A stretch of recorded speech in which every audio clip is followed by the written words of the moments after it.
नमस्ते, सदावस्तले मातृभूमि, जय हिंद दोस्तों। आज की टॉप डिफेंस हेडलाइंस हैं। भारत की मिनिस्ट्री ऑफ डिफेंस और एयरबस स्पेन ने 22,000 करोड़ रुपए के 16 C295 एयरक्राफ्ट की डील पर फाइनली हस्ताक्षर किए। Rudram 3 hypersonic air launch ballistic missile ने Su-30 से अपना कैपेटिव ट्रायल सफलतापूर्वक किया। सीडीएस जनरल रावत अगले 2 दिनों के लिए मॉस्को की यात्रा पर पहुंचे हैं। वायुसेना के अगले डिप्टी चीफ होंगे air marshal Sandeep Singh, VR Chaudhary की जगह लेंगे। डीआरडीओ ने अग्नि 5 मिसाइल के परीक्षण का किया खंडन। जी सतीश रेड्डी ने कहा कि अगले 20 दिनों तक ओपन टेस्ट का कोई प्लान नहीं है। त्रिपुरा की सीमा चौकी पर आपसी झगड़े में बीएसएफ के 2 जवानों की मौत।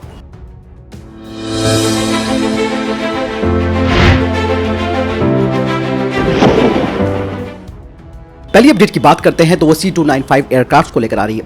दोस्तों, आखिरकार मिनिस्ट्री ऑफ डिफेंस और एयरबस ने 22,000 करोड़ रुपए के डील के तहत 16 C295 एयरक्राफ्ट के लिए डील पर हस्ताक्षर कर लिए हैं, जिनमें से 16 C295 एयरक्राफ्ट फ्लाईवे कंडीशन में भारत में पहुंचेंगे अगले 48 महीनों के अंदर और 40 एयरक्राफ्ट को भारत में बनाया जाएगा 10 सालों के अंदर, जिसे कि टाटा एडवांस सिस्टम लिमिटेड और एयरबस बनाएगी। कहा जा रहा है कि इसका मैन्युफैक्चरिंग प्लांट बैंगलोर या हैदराबाद में बन सकता है, लेकिन अब ये कहा जा रहा है कि उत्तर प्रदेश में भी इसका मैन्युफैक्चरिंग प्लांट बन सकता है। अगली अपडेट मिनिस्ट्री ऑफ डिफेंस को लेकर आ रही है। मिनिस्ट्री ऑफ डिफेंस ने 7,523 करोड़ रुपए का कॉन्ट्रैक्ट किया है हैवी व्हीकल फैक्ट्री अवार्डी के साथ, जिसके तहत भारतीय सेना के लिए 118 Arjun MK-1A main battle tanks को बनाया जाएगा। और सबसे खास बात यह है कि इनमें 72 नए फीचर्स होंगे और इसके अलावा इस टैंक में कई सारे कंपोनेंट स्वदेशी रूप से ही लगाए जाएंगे। इस डील के फाइनल होते ही हैवी व्हीकल अवार्डी को अपनी पहली यूनिट 36 महीनों के अंदर देनी होगी और ये tank full cannon guided launch missile क्षमता के साथ आएगा। यही नहीं, इसके अलावा डीआरडीओ अपने next generation main battle tank पर काम कर रही है, जिसका डिजाइन रिव्यू फाइनल स्टेज पर पहुंच चुका है। इसके लिए प्रोजेक्ट को अगले कुछ महीनों के अंदर मंजूरी भी मिल जाएगी।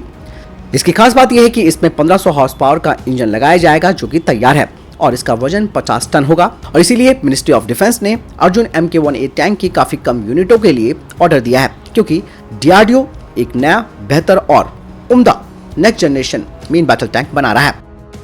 रुद्रम 3 जो कि hypersonic air launch ballistic missile है, इस मिसाइल ने अपने कैपेटिव ट्रायल्स को सफलतापूर्वक कर लिया है, वो भी सुखोई 30 MKI से। ये मिसाइल अपने लिमिटेड सीरीज प्रोडक्शन में पहुंच चुकी है, जिसकी 20 यूनिटों का निर्माण किया जाएगा फ्लाइट ट्रायल्स के लिए। Su-30 के लिए कुछ मॉडिफिकेशन किए जाएंगे, जिसे कि HAL करेगा।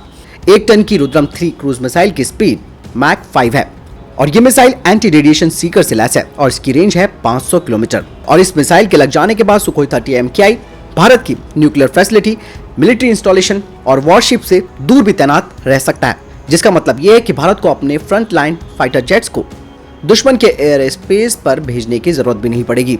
और Su-30 पहला एयरक्राफ्ट बन चुका है इस गेम चेंजर मिसाइल के लगने के बाद। ये नहीं, इसके बाद तेजस MK-2 में भी इस मिसाइल को लगाया जाएगा। सीडीएस जनरल विपिन रावत 2 दिवसीय यात्रा के लिए मॉस्को पहुंच चुके हैं, जहां पर वो SCO के चीफ ऑफ जनरल स्टाफ के साथ बातचीत करेंगे। यही नहीं, वो रशिया में आयोजित हो रहे मल्टीनेशन काउंटर टेररिस्ट एक्सरसाइज का भी जायजा लेंगे, जिसमें कि 200 भारतीय सेना और भारतीय वायुसेना के पर्सनल्स वहां पर मौजूद हैं, जो कि इस एक्सरसाइज में हिस्सा ले रहे हैं। चीन अपने J-16D इलेक्ट्रॉनिक वॉरफेयर एयरक्राफ्ट को अपने आने वाले एयर शो में प्रदर्शित करने वाला है। ये एयरक्राफ्ट बोइंग के EA-18G ग्रोवेल की तरह ही मिशन को अंजाम दे सकता है। J-16D में 2 बड़े लार्ज इलेक्ट्रॉनिक वॉरफेयर पॉड्स हैं, जो कि इसकी विंग टिप पर है। ये दुश्मन के इलेक्ट्रॉनिक इक्विपमेंट्स जैसे कि रडार और कम्युनिकेशन को जाम कर सकते हैं और इसे इंफ्रारेड ट्रैक और सेंसर से भी नहीं पकड़ा जा सकता। चाइना इस एयरक्राफ्ट का जो इस्तेमाल है उसे एयर टू एयर कॉम्बैट के लिए कर सकता है। अमेरिकी विदेश मंत्री ने कहा कि भारत और फ्रांस के बीच संभावित परमाणु पनडुब्बी करार का अमेरिका भी स्वागत करेगा। उन्होंने प्रधानमंत्री नरेंद्र मोदी और फ्रांस के राष्ट्रपति इमैनुअल मैक्रों के बीच इस सप्ताह फोन पर हुई बातचीत के बारे में भी जानकारी दी। उन्होंने कहा कि भविष्य के बारे में हम कुछ खास कल्पना नहीं कर सकते, लेकिन हम इतना कह सकते हैं कि भारत के साथ फ्रांस और अमेरिका दोनों अपने अपने रिश्तों को और मजबूत करने की रुचि रखते हैं। दोस्तों, यहाँ पर अमेरिका ने यह बात साफ कर दी है कि भारत अगर फ्रांस के साथ परमाणु पनडुब्बियों की डील करता है तो वो उसका स्वागत करेंगे।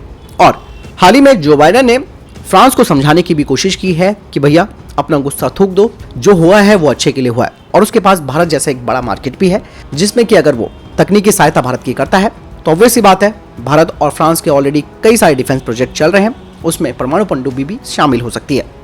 दोस्तों, आप में से बहुत लोग पूछ रहे थे कि अग्नि 5 का टेस्ट हुआ या नहीं हुआ। दरअसल जब तक हमारे पास ऑफिशियल रिपोर्ट आई थी उसमें ये कहा जा रहा था कि 23 सितंबर को अग्नि 5 का टेस्ट होगा। लेकिन अब डीआरडीओ के चीफ जी सतीश रेड्डी जी ने कह दिया है कि अगले 20 दिनों तक परमाणु सक्षम मिसाइल अग्नि 5 का कोई परीक्षण नहीं होगा। हालांकि उन्होंने ये भी कहा कि पिछले साल ही अग्नि 5 का परीक्षण होना था, लेकिन कोरोना की वजह से इसे टाल दिया गया। एक्सपर्ट्स के मुताबिक अग्नि 5 को डेवलप करने का आधार बना है अग्नि 3, जिसमें पहले और दूसरे स्टेज के मोटर एक जैसे ही लगे हैं। लेकिन अग्नि 5 में तीसरे स्टेज का मोटर बदल दिया गया है, जिसने इसे बाकी की मिसाइलों से अलग बना रखा है। इसे रोड मोबाइल लॉन्चर से लॉन्च किया जा सकता है, जिससे कि तत्काल हमला करना मुमकिन है। वहीं दोस्तों, चाइना अब भारत को बोल रहा है कि भारत अंतर्राष्ट्रीय कानूनों का उल्लंघन कर रहा है। जी हाँ, और भारत के अग्नि 5 के टेस्ट को रोकने के लिए चीन ने संयुक्त राष्ट्र सुरक्षा परिषद में प्रस्ताव 1172 की दुहाई दी है, जो कि भारत पाकिस्तान के बीच आर्म रेस को रोकने के लिए पारित किया गया था। क्योंकि चीन चाहता है कि जो ताकत खुद उसके अलावा अमेरिका, रूस, फ्रांस और उत्तर कोरिया जैसे देशों के पास है, अब वो भारत के पास भी है। बांग्लादेश से लगी अंतर्राष्ट्रीय सीमा के पास चौकी पर आपसी झगड़े के दौरान हुई गोलाबारी में बीएसएफ के 2 जवानों की मौत हो गई और बीएसएफ का एक वरिष्ठ अधिकारी भी घायल हो गया। बीएसएफ के प्रवक्ता ने बताया कि 20वीं बटालियन के हेड कांस्टेबल सतबीर सिंह और कांस्टेबल प्रताप सिंह के बीच मामूली बहस हो गई और आपसी झगड़े के दौरान दोनों ने एक दूसरे पर फायरिंग कर दी। हालांकि इस घटना के जांच के आदेश दे दिए गए हैं और मामला भी दर्ज कर लिया गया है। बीएसएफ भारत बांग्लादेश सीमा पर पहरेदारी करता है और ऐसे में दोस्तों, ये घटना बहुत चौंकाने वाली है कि दोनों ही सैनिकों ने एक दूसरे पर गोली चला दी और इतनी बड़ी घटना को अंजाम दे दिया। एयर मार्शल संदीप सिंह को भारतीय वायुसेना के अगले डिप्टी चीफ के रूप में नियुक्त किया गया है। वे एयर मार्शल वी.आर. चौधरी का स्थान लेंगे, जो वायुसेना प्रमुख का पदभार ग्रहण करने वाले हैं। भारत सरकार ने एयर मार्शल वी.आर. चौधरी को अगला वायुसेना प्रमुख नियुक्त करने का फैसला किया है, जिसकी वजह से भारतीय वायुसेना का डिप्टी चीफ का पद रिक्त हो रहा था। इस वक्त के वायुसेना प्रमुख एयर चीफ मार्शल आर.के.एस. भदौरिया हैं, जो कि 30 सितंबर को रिटायर हो रहे हैं। आपको बता दें कि संदीप सिंह इस वक्त दक्षिण पश्चिमी वायुसेना कमांड के air officer commanding in chief के पद पर कार्यरत हैं। संदीप सिंह जी ने 22 दिसंबर 1983 को भारतीय वायुसेना में एक फाइटर पायलट के रूप में नियुक्ति ली थी। उन्हें SU-30 MKI, MiG-29, MiG-21, किरण, AN-32, एवेरो, जागुआर और मिराज 2000 फाइटर जेट प्लेन उड़ाने का अनुभव है। संदीप सिंह A2 कैटेगरी के ट्रेनिंग इंस्ट्रक्टर भी हैं। वे सुखोई 30 MKI के लिए प्रोजेक्ट टेस्ट पायलट भी रहे हैं। तो दोस्तों, ये थे अभी तक के टॉप डिफेंस और स्पेस अपडेट। वीडियो के संबंध में कोई प्रश्न, जवाब या आपका कोई सवाल है, कमेंट सेक्शन में लिखकर जरूर पूछ सकते हैं। बहरहाल इस वीडियो के लिए इतना ही। मिलता हूं नई वीडियो के साथ। ख्याल रखिएगा अपना, चैनल सब्सक्राइब करना ना भूलिएगा। नमस्कार, जय हिंद, वंदे मातरम।